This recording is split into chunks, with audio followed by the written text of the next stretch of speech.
tu partir? Ce n'est pas encore le jour. C'était le rossignol, et non l'alouette qui a résonné dans le creux de ton oreille craintive. Il chante toutes les nuits sur ce grenadier. Crois-moi, mon amour. C'était le rossignol.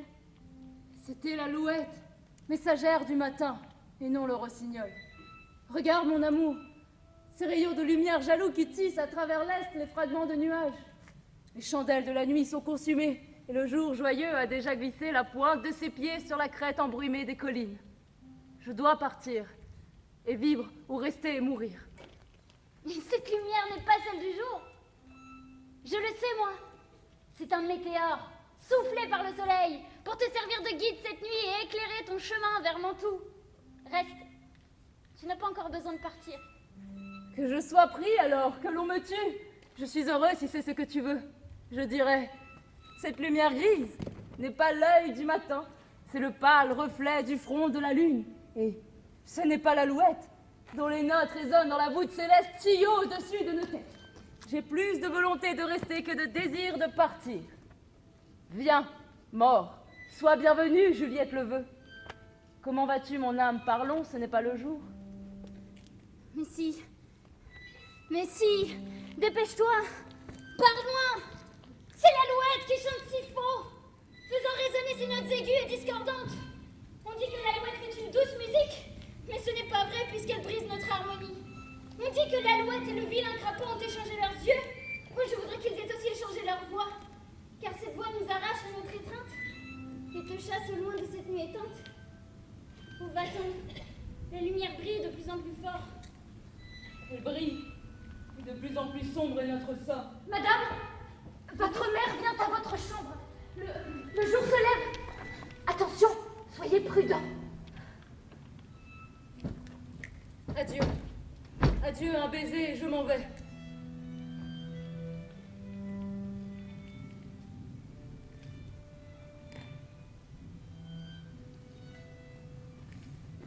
Pars-tu si vite? Mon amour, mon époux, mon ami. Je veux avoir de tes nouvelles chaque jour, de chaque heure. Car il y a tant de jours dans une seule minute. Oh, seconde, je serai bien vieille avant de revoir mon Roméo. Adieu, je ne manquerai aucune occasion de t'envoyer des nouvelles, mon amour. Où penses-tu que nous nous reverrons? Je n'en doute pas. Et nous bavarderons de toutes ces peines dans les années à venir.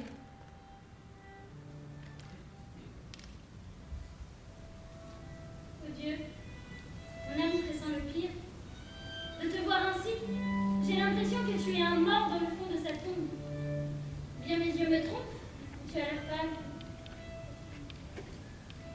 Pour moi, mon amour, il en est de même dans mes yeux.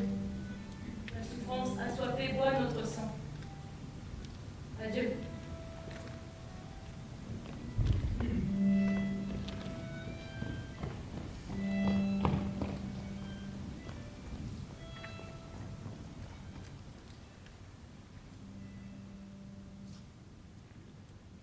Au destin!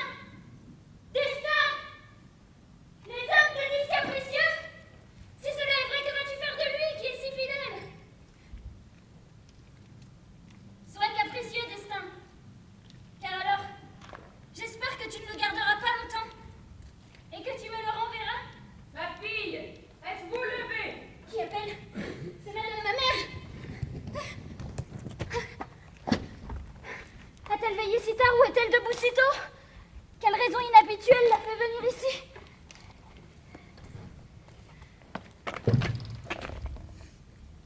Eh bien, Juliette, comment allez-vous? Madame, je ne me sens pas bien. Vous pleurez toujours la mort de votre cousin. Alors vous pensez pouvoir remplir sa tombe de vos larmes. Même si vous le pouviez, il ne revivrait pas. Cessez donc. Un peu de chagrin témoigne notre affection, mais trop de chagrin témoigne d'un esprit égaré. Laissez-moi cependant pleurer une perte si sensible. Vous ressentirez la perte, mais ne retrouverez pas la nuit que vous pleurez. Je ressens cette perte si forte. Je ne peux que pleurer encore cette amie. Croyez-moi, ma fille, vous pleurez moins pour sa mort que parce que l'infâme qui l'a tué est encore en vie. Quelle infâme, madame? L'infâme Roméo. Il est si loin d'être un infâme. Que Dieu lui pardonne. Je le ferai de tout mon cœur. Et pourtant, aucun homme ne brise mon cœur C'est parce qu'il vit ce traître, ce meurtrier. Oui, madame. Hors de portée de mes mains. Madame, je voudrais que nul autre que moi ne venge mon cousin. Ne crains rien. Nous aurons notre vengeance. Ne pleure plus. Ce renégat exilé vit maintenant à Mantoue. J'enverrai là-bas quelqu'un lui verser quelques gouttes d'un breuvage si dangereux qu'il ira bientôt tenir compagnie à Tybalt. Et alors, je l'espère, tu seras soulagé. C'est vrai? Je ne pourrai jamais être soulagée tant que je n'aurai pas vu Roméo mort.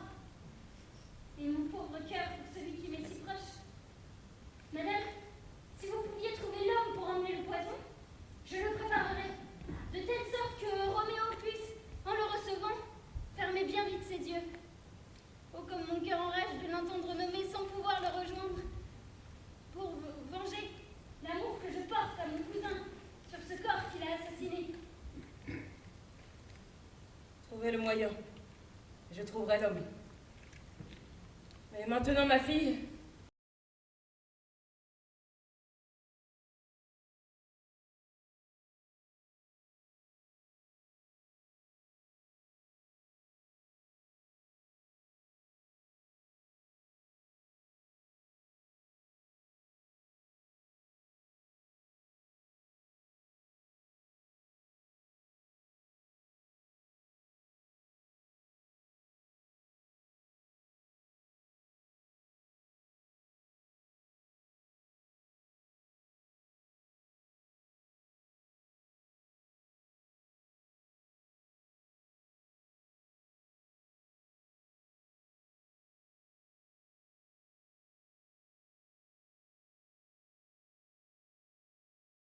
Il ne fera pas de moi sa joyeuse épouse. Je m'étonne de cette hâte et qu'il me faille épouser celui qui n'est pas encore venu me faire la cour. Je vous prie, madame, de dire à monseigneur et père que je ne me marierai pas encore et que si je devais le faire, je vous le jure, j'aimerais mieux que ce soit avec Roméo que je hais plutôt qu'avec Paris. En voilà des nouvelles.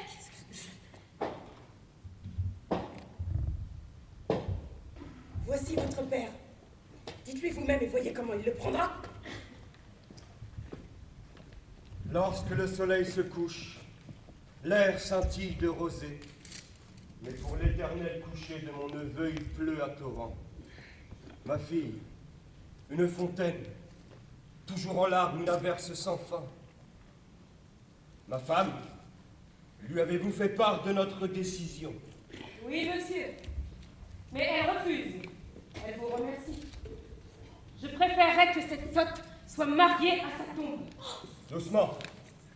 Expliquez-moi. Ma femme, expliquez-moi. Comment elle refuse? Elle ne nous remercie pas. Elle n'est pas fière. Ne voit-elle pas combien elle est bénie? Elle, qui ne vaut rien, que ce gentleman la juge digne de devenir son épouse? Je ne suis pas fière, mais je vous remercie. Je ne puis être fière de ce que je hais. Mais je vous remercie. Si cette haine provient d'une intention aimable... Quoi? Comment? Elle parlemente! Qu'est-ce que c'est que ça? Fière. Et je vous remercie. Et je ne vous remercie pas et pas fière. Madame Mijoret, tu remercies sans remercier. Et tu es fière de ne pas être fière. Mais prépare ta petite personne pour jeudi prochain à accompagner Paris à l'église Saint-Pierre, où je t'y traînerai sur une charrette de condamnés. Suffit! Petite raclure effarouchée, face de nonne. Mais enfin, êtes-vous fou? Mon beau-père, je vous en prie à genoux, écoutez-moi un instant. Va te faire pendre, jeune gourde, misérable insolente.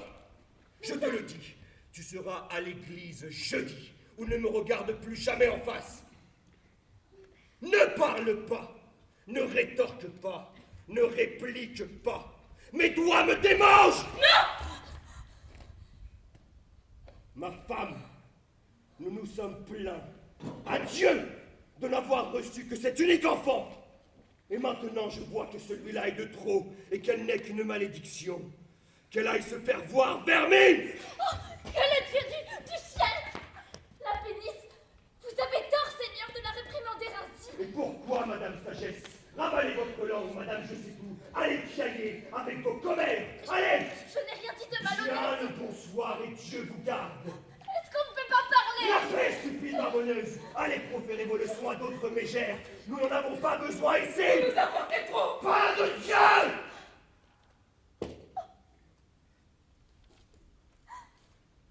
Cela me rend fou!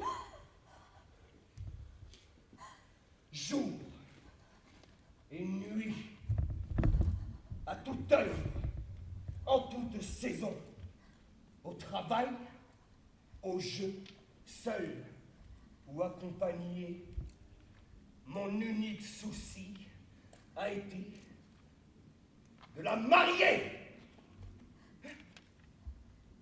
Et maintenant que je lui fournis un gentleman de bonne famille, jeune, de noble lignée, doté, comme on dit, de toutes les qualités, pourvu de bonnes terres, bâti comme on les aime, et la misérable imbécile vient gendre comme une poupée pleurnicheuse en recevant sa fortune.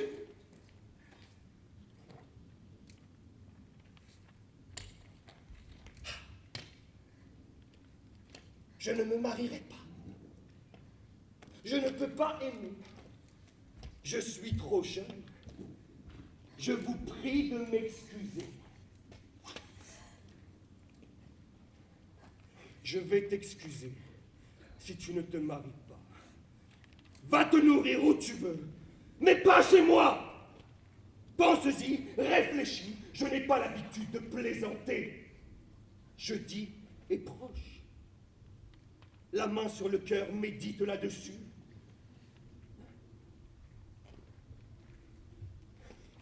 Si tu es ma fille, je te donne à mon ami. Sinon, dégage. Va, mendier, crever dans les rues, car sans mon âme, je ne te reconnaîtrai plus jamais, et rien, rien de ce qui m'appartient ne te reviendra.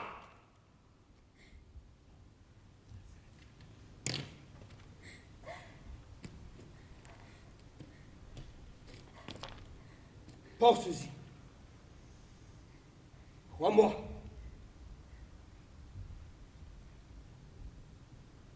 Je ne manquerai pas à ma parole.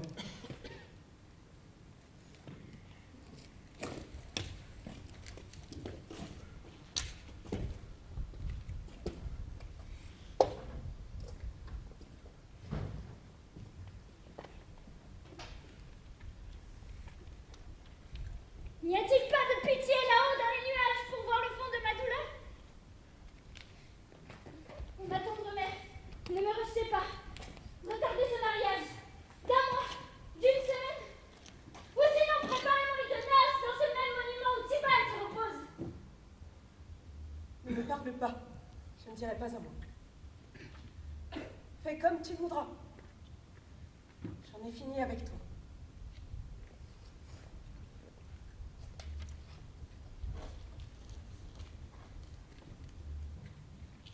Mon Dieu, nourrice. Comment empêcher cela? Mon mari est ici, sur terre. Et j'ai prêté serment au ciel. Comment ce serment pourrait-il revenir à la terre, à moins que mon mari ne me le rende en allant lui-même au ciel? Rassure-moi, conseille-moi. Hélas, les cieux tentent de terribles pièges pour une aussi faible créature que moi. Que dis-tu de tout cela? N'as-tu pas une parole de réconfort? Nourrice! Ma foi, voilà. Roméo est banni. Et je parierais le monde entier qu'il n'osera pas venir vous réclamer. Ou bien s'il le fait, il faudra que ce soit clandestinement. Alors, les choses étant ce qu'elles sont, je crois que le mieux est que vous épousiez le comte. Oh, c'est un charmant gentleman. Roméo est une lavette à côté. Un aigle, madame, n'a pas un regard si vif, si vert et si beau que Paris.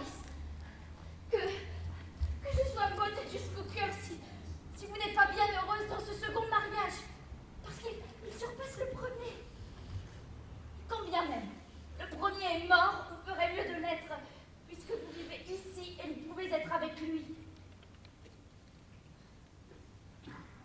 Me parles-tu du fond du cœur? Oh, et du fond de l'âme, ou bien que tous deux soient maudits? Amen. Comment?